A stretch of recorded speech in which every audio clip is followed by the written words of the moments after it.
አንተ ቤት እኔ አንተ ፊት የምቆም ሰው አይደለሁ።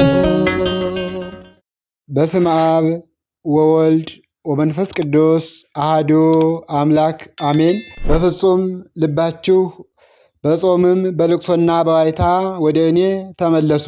ትንቢተ ኢዩኤል ምዕራፍ 2 ከቁጥር 12። የተወደዳችሁ የልዑል እግዚአብሔር ቤተሰቦች የእናታችን የቅድስት ድንግል ማርያም የአስራት በኩራት ልጆች ፍጹም እስከ ሞት ድረስ በወደደንና ባከበረን በኢየሱስ ክርስቶስ ስም ሰላም ላችኋለሁ። እንደምንሰነበታችሁ አሜን። መመስገን የባህሪው መመስገን የጌትነቱ የሆነው የአባቶቻችን አምላክ የድንግል ማርያም ልጅ ኢየሱስ ክርስቶስ ስሙ ዛሬም እስከ ዘላለም የተመሰገነ ይሆን። በፍጹም ልባችሁ በጾምም በልቅሶና በዋይታ ወደ እኔ ተመለሱ። አምላካችን እግዚአብሔር በነቢዩ በኢዩኤል ላይ አድሮ የተናገረው ቃል ነው። እግዚአብሔር እንደወደደና እግዚአብሔር እንደፈቀደ በዛሬው ትምህርታችን ጾም ማለት ምን ማለት እንደሆነ በ2017 ጾመ ሐዋርያት ወይም ሰኔ ጾም መቼ እንደሚገባ ስለምን እንደምንጾም እግዚአብሔር እንደወደደና እግዚአብሔር እንደፈቀደ በዚህ ትምህርታችን እነጋገራለን። ጾም ማለት ሰውነታችን ከሚፈልጋቸው ነገሮች ሁሉ መከልከል ማለት ሲሆን ለስጋ የሚመቸውን ነገር በመተው ፈቃደ ስጋችን ለፈቃደ ነፍሳችን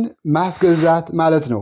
ሃይማኖት ባለበት ሁሉ ጾም አለ። ጾምም ከሃይማኖት ጋር ዘላለማዊ ዝምድና አለው። በብሉይ ኪዳን ጾም ከፍተኛ ቦታ እንደነበረው መጽሐፍት ያስረዳናል። በኃጢአታቸው ብዛት የመጣባቸውን መዓት የሚመልሱበት ቁጣ የሚበርድበት ሕዝቡ በጾምና በጸሎት እንደነበር የብሉይ ኪዳን መጽሐፍትን ስናነብ መጽሐፍት ያስረዱናል። በሐዲስ ኪዳንም ጾም ሰው ሰራሽ ሕግ ሳይሆን ራሱ መድኃኒታችን ኢየሱስ ክርስቶስ በመዋዕለ ሥጋዌ መጀመሪያ አድርጎ የሰራውን ሕግ የጾመው መሆኑ የቅዱስ ማቴዎስ ወንጌል ምዕራፍ 4 ከቁጥር 1 ላይ ስንመለከት ያስረዳናል። ጌታችን መድኃኒታችን ኢየሱስ ክርስቶስ በስስት በፍቅረ ነዋይ በትዕቢት የመጣበትን ጠላትን በጾም ድል እንዳደረገው ያስረዳናል። ማን ይህም ብቻ አይደለም። ይህም ብቻ ሳይሆን በቁራኝነት አብሮ የሚኖርን ጠላታችን ሰይጣንን በጾም የሚወገድ መሆኑን ቅዱሳት መጻሕፍት ያስረዱናል ማለት ነው። ይህን ካልነ በ2017 ጾመ ሐዋርያት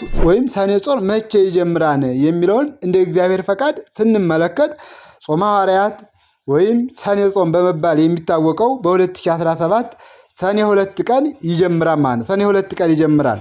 ይህ ጾም ከቤተ ክርስቲያናችን የአዋጅ አጽዋማት ውስጥ አንዱ ሲሆን ቅዱሳን ሐዋርያት ጌታችንን ኢየሱስ ክርስቶስን ምሳሌ አድርገው የጾሙት ጾም ነው ማለት ነው። ምሳሌ አድርገው የጾሙት ጾም ነው። የሰኔ ጾም ወይም ጾመ ሐዋርያት ስለምን የሐዋርያት ጾም ተባለ ቢሉ በበዓለ ጳራቅሊጦስ ሐዋርያት መንፈስ ቅዱስን ከተቀበሉ በኋላ የጾሙት ጾም ስለሆነ ጾመ ሐዋርያት ተብሏል ማለት ነው። ቅዱሳን ሐዋርያት ጌታችን መድኃኒታችን ኢየሱስ ክርስቶስ ከዋለበት እየዋሉ ካደረበት እያደሩ ከተማሩ በኋላ ጌታችን መድኃኒታችን ኢየሱስ ክርስቶስ ያስተማራቸውን በደንብ ከተረዱ በኋላ 40 ቀን በሙሉ ትንሣኤው አማናዊ መሆኑን አስረድቷቸው አስተምሯቸው ካረገ በኋላ መንፈስ ቅዱስ ከወረደላቸው በኋላ የጾሙት ጾም ሐዋርያት የጾሙት ጾም ስለሆነ ጾመ ሐዋርያት ተብሏል ማለት ነው። ጾሙ የሚገባበት ቀን በየዓመቱ የተለያየ ቢሆኑም ከፍ ወይም ዝቅ ሊል ይችላል።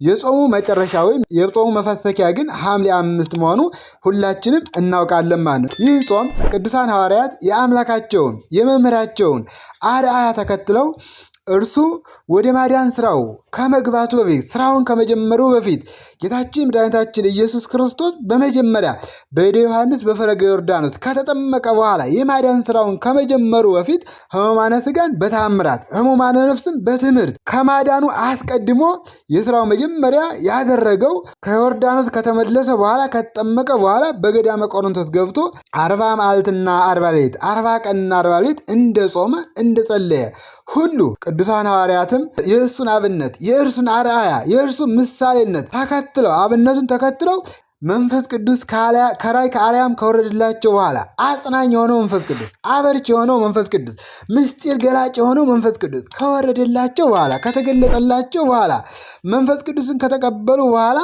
ዕጣ ተጣጥለው ወይም ተከፋፍለው ዙረው ዓለምን በሙሉ ከማስተማራቸው አስቀድመው የስራቸው መጀመሪያ ጾም አድርገዋል ማለት። ለምን?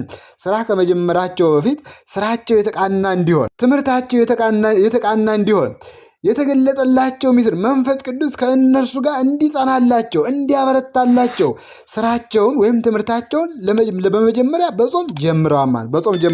ቅዱሳን ሐዋርያት ይህን ጾም እንደሚጾሙ ጌታችንም አስቀድሞ ተናግሮ ነበር። ይኸውም ከዕለታት አንድ ቀን የቅዱስ ዮሐንስ ደቀ መዛሙርት ወደ ጌታቸው ወደ ኢየሱስ ክርስቶስ ቀርበው እኛና ፈሪሳውያን ብዙ ጊዜ እንጾማለን፣ የአንተ ደቀ መዛሙርት ቅዱሳን ሐዋርያት ግን ይህም አይጾሙት ስለምንድን ነው ብለው ጠይቀውት ነበርና ጌታችን መድኃኒታችን ኢየሱስ ክርስቶስም እንዲህ ሲል መልሶላቸዋል። ሚዜዎች ሙሽራው ከእነርሱ ጋር ሳለ ሊያዝኑ ይችላሉን?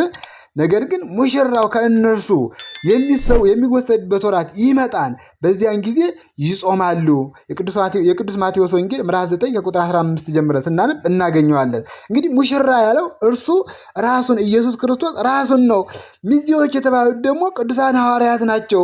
ሚዜዎች ከሙሽራው ጋር እያሉ ማዘን አያስፈልጋቸውም፣ መጾም አያስፈልጋቸውም። እነርሱም ከእኔ ጋር እያሉ መጾም አያስፈልጋቸውም። በኋላ ግን ራሳቸውን ችለው እንደሚጾሙ አምላካችን ኢየሱስ ክርስቶስ ይህን ቃል ተናግሯል ማለት ነው። ቅዱሳን ሐዋርያት ይህን ጾም የስራቸው መጀመሪያ ስራቸው እንዲቃናላቸው ወደ ስራ ከመግባታቸው በፊት የጾሙት ጾም ስለሆነ ጾመ ሐዋርያት በመባል ይታወቃል ማለት ነው። የሰኔ ጾሙ በመባል ይታወቃል። የሰኔ ጾም የተባለበት ምክንያት ሰኔ ላይ ስለሚጾምና ሰኔን ሳይነካ ስለማል በወርሃ ሰኔ ስለሚጾም የሰኔ ጾም በመባል ይታወቃል ማለት ነው። ይህን ጾም ቅዱሳን ሐዋርያት ከጾሙ እኛ ለምን እንጾመዋለን የሚለውን አጠር አድርገን ስንመለከት እኛም ይህን ጾም የምንጾምበት ምክንያት የአባቶቻችን የሐዋርያት በረከትን ለመላበት እነርሱ ድል ያደረጉትን ዓለም እንድናሸንፈው አምላካችን ለመማፀን በመሆኑ ይህን ጾም እኛም እንጾመዋለን ማለት ጾም ታላቅ መሳሪያ ነውና ሁላችን እንጾመዋለን።